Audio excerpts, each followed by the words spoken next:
తెలంగాణ రాష్ట్ర రైతుల పరిస్థితి అధ్వానంగా తయారైందని చూస్తే అర్థమవుతుంది. తెలంగాణ రాష్ట్రంలో ఈ కాంగ్రెస్ ప్రభుత్వం రైతుల మీద కక్ష కట్టిందని రైతుల పరిస్థితి చూస్తే అర్థమవుతుంది.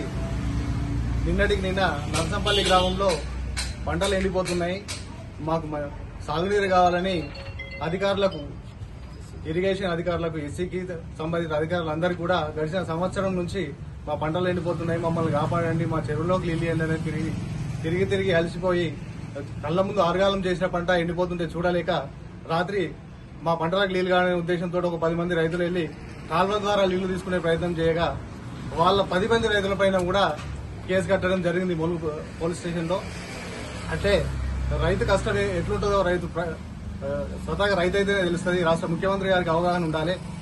రైతు కష్టపడి పండించిన పంట ఎండిపోతుందనే బాధతోటి నీళ్లు తీసుకునే ప్రయత్నం చేయగా ఆ 10 మంది రైతులను పట్టుకుని పోలీస్ స్టేషన్ లో కేసు పెట్టడం జరిగింది. ఇది ఎంతవరకు న్యాయం? రైతులకు మీరు న్యాయం చేస్తారా? ఇట్లే అన్యాయం చేస్తూ జైళ్లలో పెడతారా, పోలీస్ స్టేషన్లో పెడతారా, కేసులు కడతారా? రాష్ట్ర ప్రభుత్వం ఒకసారి రైతాంగానికి వివరణ ఇవ్వాలి.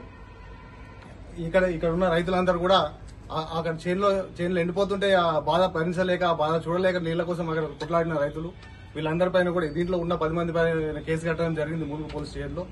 దీనికి సంబంధించి ఆ నీళ్లు వచ్చేంత వరకు మేము ఉద్యోగం చేస్తాం, మా పంటలను కాపాడుకుంటాం, మా చెరువు నింపుకుంటామని వీళ్ళందరూ ముందుకు వస్తున్నారు.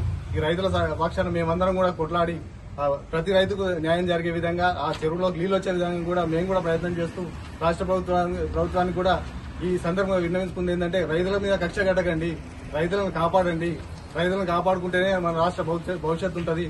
కాబట్టి దయచేసి అందరి పక్షాన ఆ నరసంపల్లి గ్రామంలో ఏదైతే పంటలు ఎండుతున్నాయో ఆ పంటలను కాపాడండి, ఆ చెరువులో నీళ్లు ఇవ్వండి అని ఈ రైతుల పక్షాన మేము కోరడం జరుగుతుంది.